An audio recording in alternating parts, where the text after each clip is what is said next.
Paris में मौजूद lower museum, जिसे दुनिया का सबसे ज्यादा महफूज स्ट्रक्चर समझा जाता था, सरेआम दिन दहाड़े लूट लिया।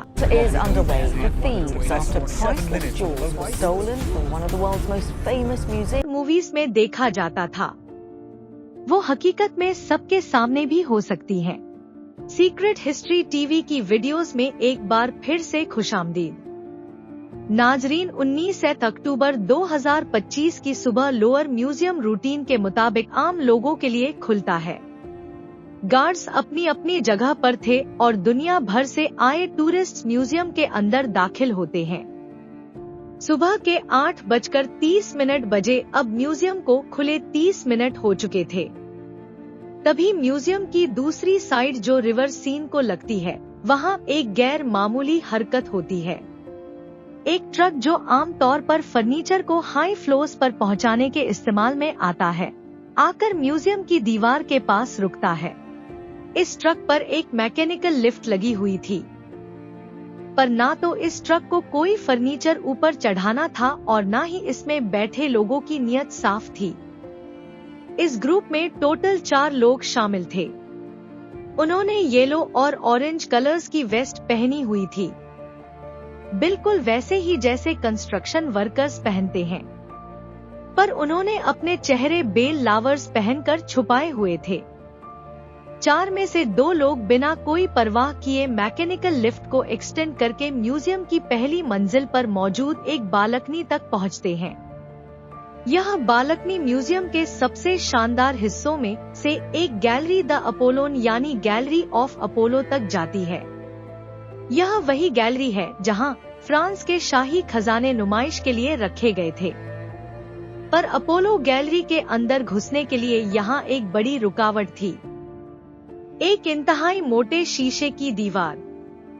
बालकनी पर पहुंचने के बाद उन्होंने अपने बैग से इंडस्ट्रियल ग्रेड डिस्क कटर निकाला और चंद ही सेकंड्स में गैलरी के शीशे में सुराख करके अंदर घुसने में कामयाब हो गए।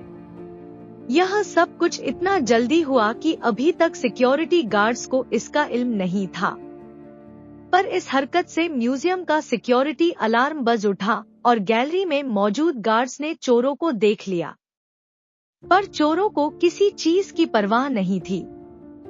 उन्होंने गार्ड्स को पावर टूल्स दिखाकर धमकाया और अपने काम पर लगे रहे। गार्ड्स ने फौरन प्रोटोकॉल को फॉलो करते हुए गैलरी में से टूरिस्ट को निकालना शुरू किया। म्यूजियम में अब अफरा तफरी मच चुकी थी। एक एनी शाहिद ने बाद में बताया कि वहां मुकम्मल खौफहरास का आलम था। लोग समझ नहीं पा रहे थे कि हो क्या रहा है, जब तक पुलिस और स्टाफ मेंबर्स परेशान लोगों को म्यूजियम से बाहर निकालने में मशरूफ थे। उन 2 चोरों ने इंतहाई इत्मीनान से गैलरी में मौजूद डिस्प्ले केसेस के शीशे तोड़े, 9 कीमती खजाने उठाए और फिर उसी कटे हुए शीशे से बाहर निकलकर बालकनी में चले गए। वहां नीचे उनके 2 साथी अब स्कूटर्स पर उनका इंतजार कर रहे थे। वह लिफ्ट की सीढ़ियों से तेजी से नीचे उतरे, स्कूटर्स पर बैठे और वहां से फरार हो गए। यह सब कुछ इतनी तेजी से हुआ कि किसी को समझने का मौका ही नहीं मिला। पुलिस के मुताबिक चोर म्यूजियम के अंदर 4 मिनटों तक रहे और पूरा ऑपरेशन यानी ट्रक को पार्क करना, स्टेयर्स एक्सटेंड करना, शीशा काटना और लूट मचाकर भाग जाना, इसमें सिर्फ और सिर्फ 8 मिनट्स का वक्त लगा। जाते जाते उन्होंने लिफ्ट वाले ट्रक को आग लगाने की कोशिश भी की ताकि पुलिस को पीछे ट्रक पर कोई सबूत या फिंगरप्रिंट्स ना मिल सके, लेकिन म्यूजियम के एक बहादुर स्टाफ मेंबर ने फौरन मुदाखलत की और उन्हें ऐसा करने से रोक दिया। यह चोर दरिया के किनारे से होते हुए बॉलीवुड पेरिफेरिक यानी पेरिस के रिंग रोड से 6 मोटरवे के जरिए भागने में कामयाब हो गए। यह डे लाइट रॉबरी फ्रांस के लिए नाकाबिले बर्दाश्त जिल्लत थी, लेकिन सवाल यह है कि म्यूजियम से आखिर चोरी क्या हुआ? चोरों ने किन चीजों को निशाना बनाया था? जब नुकसान का अंदाजा लगाया गया तो पूरे फ्रांस में शोक की लहर दौड़ गई। जो चीजें चोरी हुई थी उनकी फाइनेंशियल कीमत तो थी ही, लेकिन उनकी तारीखी और सकाफती वैल्यू को प्राइसलेस कहा गया है। मिनिस्ट्री ऑफ कल्चर के मुताबिक लूवा म्यूजियम से टोटल 8 कीमती चीजें चोरी हुई हैं। अब यहाँ आप सोचेंगे कि पहले तो मैंने 9 कहा था। जी हाँ, चोरों ने 9 चीजें ही चोरी की थी, लेकिन भागते वक्त उनसे एक चीज सड़क पर ही गिर गई। यह 170 साल पुराना एम्प्रेस यूजेनी का ताज था। एम्प्रेस यूजेनी जो नेपोलियन III की बीवी थी, यह ताज खास उनके लिए 1855 में बनवाया गया था। जब चोर इस ताज को शीशे के सुराख से निकाल रहे थे, तो सुराख छोटा होने की वजह से यह निकल नहीं रहा था। जबरदस्ती बाहर निकालने से इस ताज को काफी नुकसान भी पहुंचा और आखिर में रोड पर गिरने की वजह से भी इस पर कई स्क्रैचेस लगे। म्यूजियम के डायरेक्टर ने बाद में कहा कि इसकी रिपेयर शायद मुमकिन हो, लेकिन जो 8 चीजें चली गई उनका नुकसान पूरा नहीं हो सकता। इनमें शामिल थे एम्प्रेस यूजेनी का एक खूबसूरत तियारा और एक ब्रूच। एम्प्रेस मैरी लुइस जो नेपोलियन बोनापार्ट की दूसरी बीवी थी, उनका एमल्ड। इसके अलावा क्वीन मैरी एमिली और क्वीन हॉर्टेंस के सफायर सेट का एक तियारा, एक हार और एक बाली और एक खास किस्म का ब्रूच जिसे रेलिक्वरी ब्रूच कहा जाता था। यह तमाम चीजें 19वीं सेंचुरी की थी और इनमें हजारों हीरे, एमरल्ड्स, नीलम और दीगर कीमती पत्थर जुड़े हुए थे। यह सिर्फ जेवर ही नहीं, बल्कि यह फ्रांस की शाही तारीख का हिस्सा थे। एक एस्टीमेट के मुताबिक इन तमाम ज्वेलरी में इस्तेमाल होने वाले सोने, पत्थर और हीरों की कीमत $2 मिलियन थी। लेकिन यह जिस शाही खानदान के थे उस हिसाब से देखा जाए तो 102 मिलियन में क्या $1 बिलियन में भी इसकी भरपाई नहीं हो सकती। तभी इसे प्राइसलेस कहा गया है। हैरानी की बात यह थी कि चोरों ने उस गैलरी में मौजूद सबसे कीमती चीजों को हाथ तक नहीं लगाया, जैसा कि वहां के मशहूर जमाना रिजेंट डायमंड, जिसकी अकेले की कीमत 51 मिलियन यूरोस या 60 मिलियन है।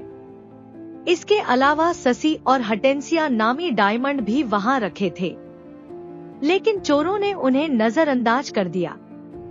इसी वजह से ऐसा माना जा रहा है कि शायद वह किसी खास ऑर्डर पर आए थे और उन्हें पता था कि कहा है क्या चुराना है। नुकसान पैसों का नहीं, बल्कि फ्रांस के इतिहास का नुकसान है। पर यहाँ सवाल पैदा होता है कि दुनिया के सबसे मशहूर म्यूजियम जहाँ हर साल करोड़ों लोग आते हैं, इतनी सिक्योरिटी के बावजूद आखिर कमी कहाँ रह गई? जब इन्वेस्टिगेशन शुरू हुई तो कई हैरतअंगेज इंकशाफात हुए।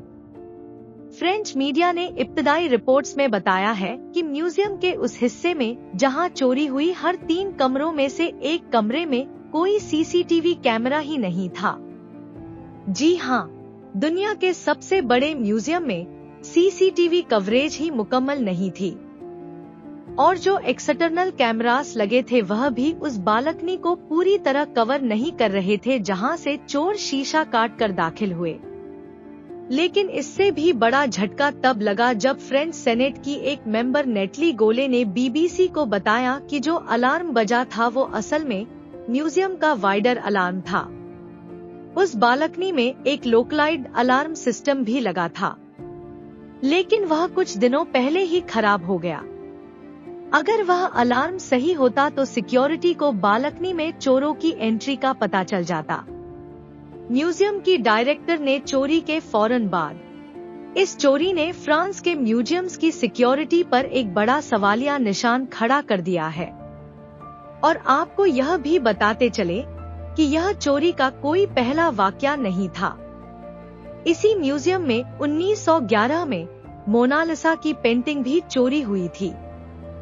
म्यूजियम के एक पुराने एम्प्लॉय ने लियोनार्डो डा विंची की मशहूर पेंटिंग मोनालिसा को चुराया था। उसने पेंटिंग को कोट के नीचे छुपाया और आसानी से बाहर निकल गया।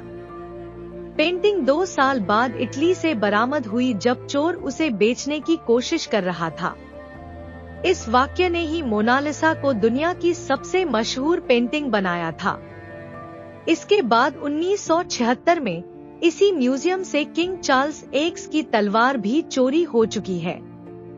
3 चोरों ने म्यूजियम की खिड़की तोड़ी और अंदर घुसकर किंग चार्ल्स एक्स की तलवार चुराई थी, जो आज तक बरामद नहीं हुई। और आखिरी बार 1998 में भी यह म्यूजियम वारदात का मरकज रहा है। इस दौरान भी चोरों ने एक पेंटिंग को दिन दहाड़े फ्रेम से निकाला और भागने में कामयाब हो गए। यह पेंटिंग भी आज तक लापता है। खुशकिस्मती से सैटरडे 25 अक्टूबर 2025 को पुलिस ने 2 सस्पेक्ट्स को अरेस्ट किया है, जिनके इस रॉबरी के साथ गहरे लिंक्स नजर आ रहे हैं। पुलिस ने मौके से 150 के करीब डीएनए सैंपल्स और फिंगरप्रिंट्स कलेक्ट की थी। यह सैंपल्स चोरों के सामान जैसा कि हेलमेट, ग्लव्स और ट्रक के अंदर से लिए गए थे और पुलिस का कहना है कि इनको डीएनए सैंपल्स मैच होने की बेस पर अरेस्ट किया गया है, जिसमें से एक सस्पेक्ट का पुराना गोल्ड थफ्ट का रिकॉर्ड भी मौजूद है। पुलिस को उम्मीद है कि पेरिस म्यूजियम रॉबरी में मुलव्विस तमाम चोरों और मास्टरमाइंड को जल्द ही पकड़ लिया जाएगा, पर अभी तक यह नहीं बताया गया कि इन सस्पेक्ट से चोरी शुदा सामान मिला है कि नहीं। चोरी के बाद म्यूजियम को 2 अक्टूबर तक बंद रखा गया था, लेकिन अभी भी अपोलो गैलरी बंद पड़ी है। पुलिस का कहना है कि यह हाईली ऑर्गेनाइज्ड और प्रोफेशनल चोरी थी और जांच अभी भी जारी है। उम्मीद है सीक्रेट हिस्ट्री टीवी की ये वीडियो भी आप लोग भरपूर लाइक और शेयर करेंगे। आप लोगों के प्यार भरे कमेंट्स का बेहद शुक्रिया। मिलते हैं अगली शानदार वीडियो में।